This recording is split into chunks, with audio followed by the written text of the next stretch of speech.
Hello everyone. Now in this session we are going to discuss about the 1 marks question from the respiration and circulation.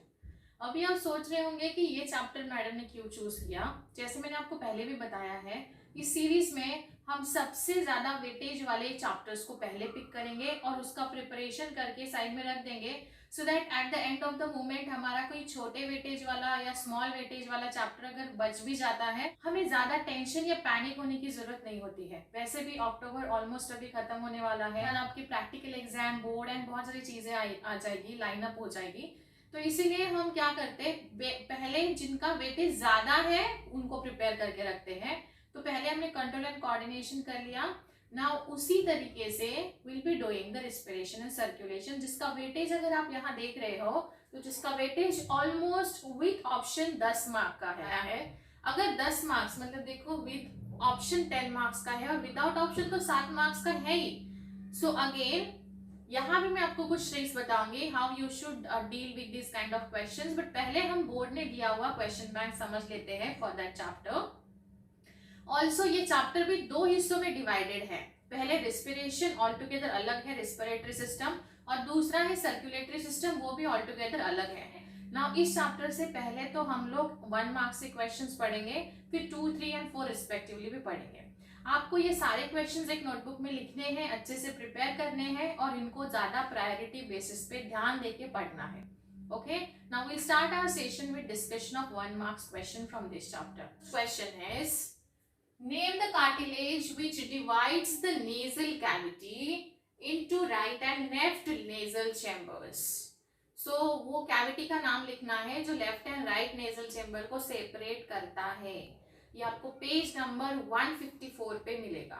मेसेंथोमॉइड cavity जिसका नाम दिया हुआ है, highlight करके bold letters में दिया है। तो जब आप इसको नोज पैराग्राफ में दिया हुआ है, नोज के पैराग्राफ में दिया हुआ है, सो आप नोज पढ़ोगे when you are preparing for the respiratory system. उसके साथ साथ आपकी ये छोटी छोटी चीजें प्रिपेयर करके हो रही है और जो आपको 1 मार्क के लिए पूछा जा सकता है। Give the function of epiglottis. Function of epiglottis अगर आप थोड़ा रिकॉल करोगे तो आप या तो इसको डाइजेशन में भी पढ़ चुके हैं। Next question is define the total lung capacity. Total lung capacity क्या होती है, ये आपको अवेयरनेस इसका होना चाहिए। In fact they have asked you to define the total lung capacity. Okay, so define total lung capacity आपको मिलेगा पेज नंबर 157 पे। अगला क्वेश्चन है डिफाइन हेमाटोलॉजी। हेमाटोलॉजी तो कितना इजी है गाइस। हेमाटोलॉजी मतलब it's a study of blood. Study of blood page number आपको 164 पे ऊपर एक पैराग्राफ में मिल जाएगा वहां। फिर बाद में है which type of blood flows through the pulmonary veins. Pulmonary vein मतलब ये डबल सर्कुलेशन का पार्ट है, ये आपने स्कूल लेवल में भी पढ़ा है। पल्मोनरी वेन से O2 कंटेनिंग ब्लड जो है वो ट्रैवल होता है। कितना इजी है, मतलब इसके लिए तो पेज नंबर देने की भी जरूरत नहीं है, राइट। अगर फिर भी आपको चाहिए तो ये पेज नंबर आपको 164 पे मिलेगा। Okay, now the next question is in between which layers of pericardium pericardial fluid is present. Again एक छोटा सा वर्ड लिखने का आपको यहाँ से 1 मार्क मिल जाएगा, सेरस पेरिकार्डियम। ये उसका जवाब है। जाके पेज नंबर 168 पे उसको ढूंढिए और उसको अच्छे से लिख के लर्न करिए बार बार, सो दैट आपको अगर क्वेश्चन आता है तो याद रहेगा। Next is how many molecules of haemoglobin are found in each erythrocyte.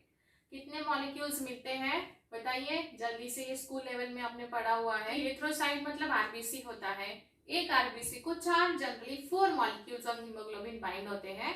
I mean to say that उसमें भी 2 अल्फा एंड 2 बीटा होते हैं, सो दैट हमको याद होगा, लाइक आपने पढ़ा होगा each RBC would able to join the 4 oxygen molecule at a time.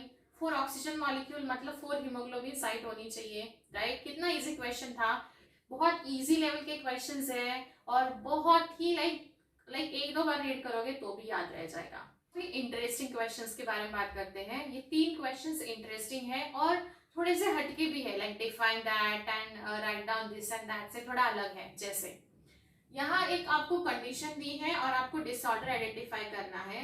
Sachin shows the symptoms of the inflammation of the sinuses and mucus discharge due to the viral and bacterial infection, identify the disorder. ठीक है, तो disorder मतलब कुछ ज्यादा difficult नहीं है, इनका जवाब आपको एक टेबल दिया हुआ है पेज नंबर 161 पे, वहां मिलेगा। वहां बहुत सारे डिसऑर्डर्स दिए हैं, उनमें क्या क्या होता है, कौन सा बॉडी पार्ट अफेक्ट होता है, वो दिया हुआ है। साइनोसाइटिस इसका जवाब है। फिर देखो ये दो इंटरेस्टिंग क्वेश्चंस हैं, मैं आपको बोल रही हूँ ईसीजी तो करके ही रखिए। ईसीजी 2019 में जब एग्जाम हुआ था तो ईसीजी पे डायग्राम बेस्ड क्वेश्चन पूछे गए थे, तो ईसीजी का डायग्राम कंपल्सरी आपको प्रैक्टिस करके रखना है for the 1 mark. What they are trying to tell us कि ये ए जो है फ्रॉम हियर टू हियर जो इंटरवल है, एक्चुअली इसको आर इंटरवल बोलते हैं। कितना इजी है, बस आर इंटरवल लिखने के लिए आपको यहाँ से 1 मार्क मिलेगा। ये ईसीजी पे एक क्वेश्चन कंपलसरी रहेगा। ईसीजी को इम्पोर्टेंट अज्यूम करके चलिए, ईसीजी बहुत इंपॉर्टेंट है नीट के लिए भी और बोर्ड के लिए भी। Next, identify the pulse point A from below given diagram. यहाँ का जो हमारा एल्बो वाला एरिया होता है, यहाँ का पल्स पॉइंट उन्होंने पूछा है। आपके बुक में एक पल्स पॉइंट की डायग्राम दी है, हम लोग उसको करने वाले हैं। If you want me to tell you few tricks how to remember this one, just message me about this one. And then ये ब्रैकियल पॉइंट होता है, यहाँ का जो ए पूछा है ये ब्रैकियल होता है। मे बी आपको कहीं और का पूछ लिया जाएगा, राइट, या फिर ये यही हो सकता है। सो ब्रैकियल पॉइंट याद रखिए। सो डायग्राम बेस्ड क्वेश्चन इस चैप्टर से आपको पूछे जा सकते हैं 1 मार्क्स, तो बहुत अच्छे से प्रिपेयर करके रखिए। टोटल हमने 10 क्वेश्चंस यहाँ से लर्न किए, 10 के 10 क्वेश्चंस चैप्टर का हेडिंग देखिए, उसको प्रिपेयर करके रखिए। And if any doubt just let me know guys, and see you in next session.